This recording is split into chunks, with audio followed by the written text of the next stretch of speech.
When we met, I was 18 and he was 21, and I was actually dating somebody else. Remember the first time I met Mark? It was a group of friends in the military barracks, and we were watching movies. And I sat next to one person, and then I got up to go to the restroom and came back, and the room shuffled. And next thing you know, I was sitting next to him. And he was talking, and I was trying to watch the movie, and I was like, I'm really not interested. But then he mentioned about he gave really good back massages, and I was out working out that day, and I was like, what the heck, let me see. And he really did give a good back massage. He sparked my interest a little bit, but the gentleman I was dating happened to be TDY, and I just was comfortable. I was enjoying having time with myself, but he just kept pursuing and kept talking. And so I finally asked him to go to the movies with me. What he didn't know was it was a group of the same people that we were watching movies before, and we went to go see A Few Good Men. And when he showed up at the movie, he was like, there's a lot of people here. I was like, yeah, I asked you to go to the movies. I mean, I didn't say it was exclusive. But afterwards, we went out to eat. There was a Pizza Hut nearby. And I'm still trying to see if I'm interested in him because he was a little bit shorter than me. Well, literally the same height. Girls always think about, I want this guy that's going to be so tall. And I'm 5'9", so not always the situation. But back to the story. So we went to Pizza Hut. And I went to the restroom, and I was walking back from the restroom. He was staring at me so intensely, and I was like, okay, maybe this can work out. I get to the table, and he says, you have toilet paper on your shoe. And I was like, well, okay with that. That didn't go as planned, but we kept talking. And eventually, the gentleman that I was dating came back from TDY, and I told him that I was no longer interested, and I started dating Mark exclusively. We were in the military. I eventually, about 6 months after we started dating, received orders to go to Korea, and he also received orders to go to Honduras. And we agreed that this romance started off very hot and heavy, and in those 6 months, we got really close with each other. So we said we're going to give ourselves some time and allow each other to date other people. We won't mention it to each other, but being able to date other people was on the table, and we did. I was in Korea for 18 months and Mark was in Honduras. Over that period of time, we did stay in contact with each other. We wrote each other letters and put them in the mail because that was the era that it is. And we also did little mini recordings. This little miniature recorder, one Mark had and one I had, and we would send recordings to each other literally on a regular basis. And we really got to know each other. In fact, in my idea of trying to impress him, I started watching baseball. And I would tell him about the baseball series, everything that was going on. And he was like, wow, you're really into baseball. And I was like, I was watching it because I thought I was impressing you. And he's like, that is the sport that I hated the most. So I stopped watching baseball. While I was in Korea, Mark came to visit me once, and I also came to visit him in Honduras. When I returned from Korea, we did get married. And it was so cool. Not a big wedding, but we eloped. We went to Florida, and I remember we had these orange paisley shorts and cream colored tops. He had some type of pullover top, and I had a tank top. And we got married at Justice of Peace, and we spent the weekend there and went to Disney World. We called our parents the next day and told them that we got married. Now, being an interracial couple at that point in time, 1988 was the year that we got married. It just was a lot of hubba bubba. There was just dissension between both of our families, and we knew that we wanted to get married, so what other people had to say didn't matter. So we didn't want to water down our love and our experience by trying to navigate a wedding between our families. We wanted to do what was best for us. And I'm glad that we did. We eventually had 2 children, our daughter Catherine and our son Alexander, and they are my joy. And I am so grateful because Alexander almost didn't get here. I was a warrant officer. Well, let me back up. I wanted to become a warrant officer in the military, and I had to go to warrant officer candidate school. And I told Mark, when I come back, we'll have that second child. I came back from warrant officer school and I had the flattest belly I ever had in my entire life. And I said, "Do you want to ruin this for a child?" And he was like, "Absolutely, I do." And I was like, "Oh my gosh." So Alexander was born, and I have not had that flat belly ever since. But I'm glad. And one of my favorite pictures is with Mark and Alexander going to Alexander's prom. And Mark is adjusting Alexander's tie and making him look all put together and pristine. And Alexander is looking down like he's trying to understand the time process altogether. And for 29 years, we enjoyed each other. We went to Italy on our 10-year anniversary. I did unfortunately have to deal with breast cancer, and Mark was by my side in a way that I just never thought possible. The man was amazing. Unfortunately, we were on vacation in Dover, Delaware, on a military base, and I'll never forget that day. I actually had a work trip that I was supposed to go on, but I had a heavy sense. I felt like I could just hear guys saying, "I need to cancel that trip." And I canceled the trip, and it was a lot of work to do it. But afterwards, after I canceled the trip, I could hear guys saying, "You need to spend time with your husband." And in my mind, I was thinking, I'm going to see Mark in a few weeks for Easter. He's going to come home. But I kept hearing that sense, you need to spend time with your husband. And after hearing it a couple of times, I said, I'm not going to play around with this anymore. I asked him, did he want to hang out and spend time together? And what does any man want to say? Yes, I want to spend time with my wife. Oh, I forgot to mention, Mark moved to Virginia. He took a job there because the children were about to be adults. We were looking to downsize our house in Pennsylvania and move to Virginia. So when I was calling Mark to see if he wanted to spend time together, he was living in Virginia. So he said yes, and we met up in Dover, Delaware, because that was a midway point from where I lived in Pennsylvania and where he was living in the apartment we had for him in Virginia. And that first night we got together, there was just such playfulness. And we actually went to another movie. We went to go see, I want to say it was The Last Wolverine. And I remember walking around after the movie, and because I needed to finish getting my 10,000 steps for the day. And there was a security guard in the mall, and he was like, "You shouldn't be in this area." And he was like, "Are you two even married?" I was like, I have been with this man for 32 years. Yes, I'm married to him. And I'm just trying to get my 10,000 steps. And we went back to the room, and we just enjoyed time with each other, just talking and just catching up. And the next morning, Mark went to the golf course, which was right next to where we were staying, and he had breakfast, and he was sending me pictures of his breakfast, and I had already brought a fruit salad, and I was fine with that. He came back and he had heartburn, and he took a nap, and he rested so well. I remember sending a picture of him resting to our children and saying, "This is your dad sitting on the couch, taking a nap." He got up and he was just sweating. He was so uncomfortable. I remember him being in the bathroom and leaning against the wall and just saying he was so uncomfortable. And I asked him, "Do you want to go to the emergency room? I'm sure there's a hospital nearby." And he said no. And I accepted that. We were having such a wonderful weekend.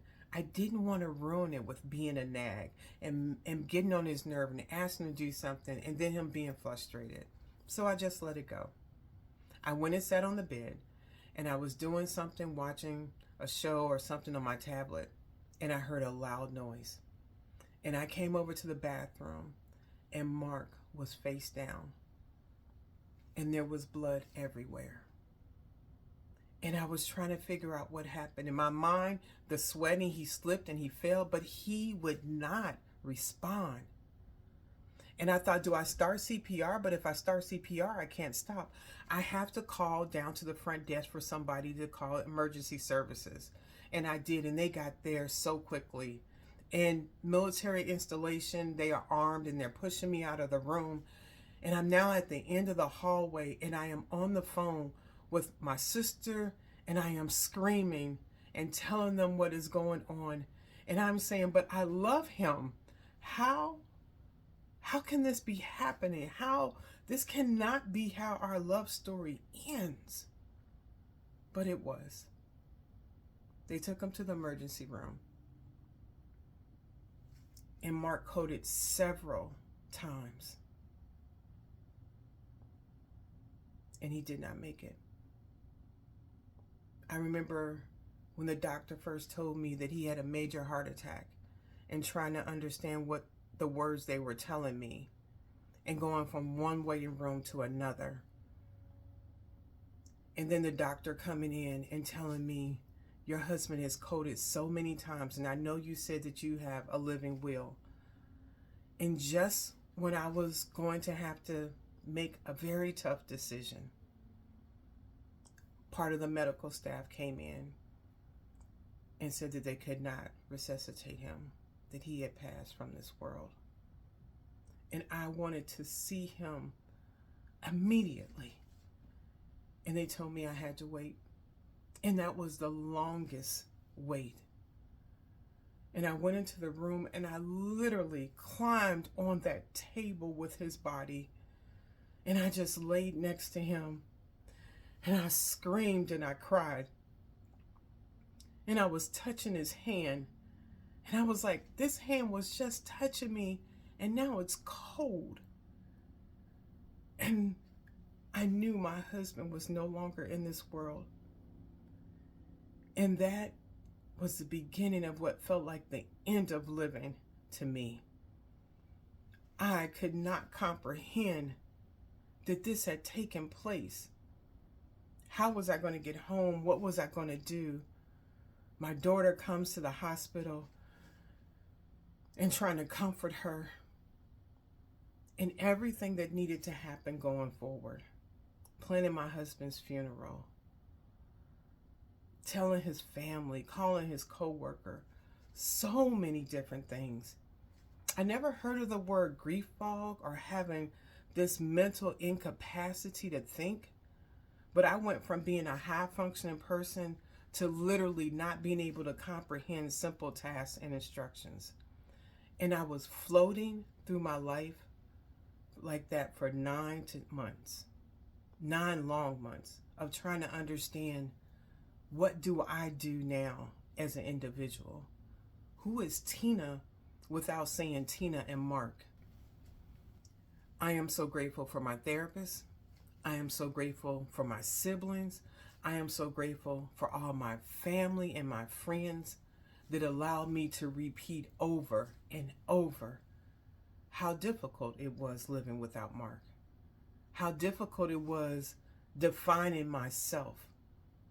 But I pushed every opportunity I could push in and lean into living. I took it.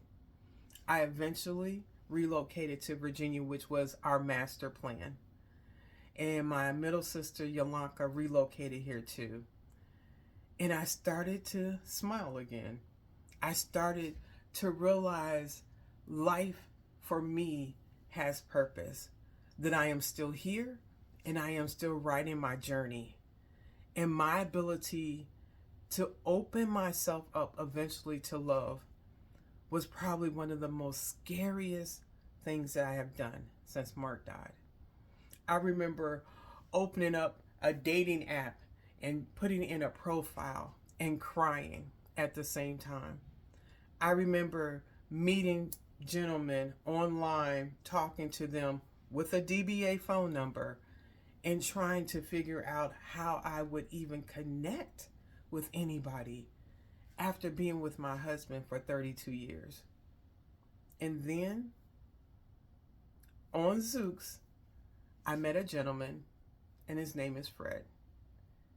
And we were texting on the app, and we were talking for about a week. And I was like, sir, I need to meet you in person. Because up until this point, I had interacted with so many people that either misrepresented themselves or couldn't carry on a conversation after a while. I have some dating dud stories to share with you. But Fred and I did meet in person, and he was a person that he represented himself to be. I remember meeting him for the first time at a coffee shop in Norfolk, and he stood up, and I was like, Oh, I literally felt my heart flutter. And I never thought that that was possible. We gave each other a hug and we sat there in that coffee shop and we talked for hours. To this day, neither of us know what that conversation was about. That relationship turned into a friendship and we dated. And I remember thinking, what's going to happen when I have a grief wave? Can this gentleman sustain this relationship with me when my heart still aches for my husband? And I remember one time Fred was over to my condo and I was getting us something to drink and I was walking towards him. And I literally froze on my way to give him the drink. And I started crying. And he said, "What is wrong? What's going on?" And I realized at that moment was the 1 year anniversary of me living in Virginia. And that is not how I thought it was going to go. And I told him, "You seem like a nice enough guy, but this is not how I thought my life was going to go when I moved to Virginia." And he came over and he took the glasses out of my hand and he put them on the counter. And he said, "You never have to feel bad about missing your husband. You've had a love that people go their life wanting. What can I do to support you?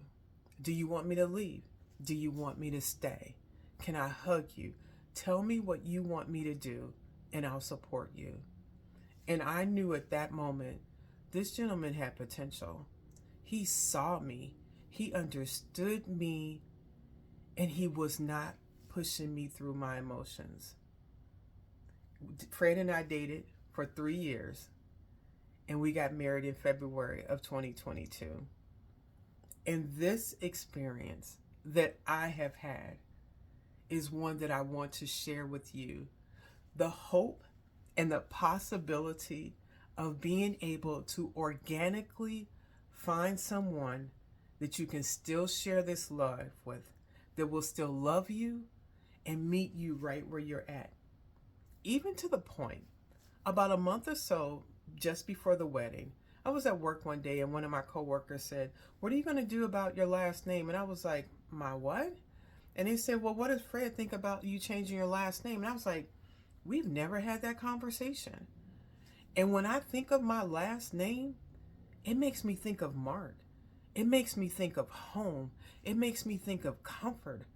I did not want to change my last name, but I didn't want it to be a deal breaker also. So one day when Fred and I were out, I asked him, I said, "What do you think about last names?" And he said, "Are you changing your last name? Your children would not have a parent in this world with the same last name." And once again, he confirmed to me that this was true, that he really saw me, who I was.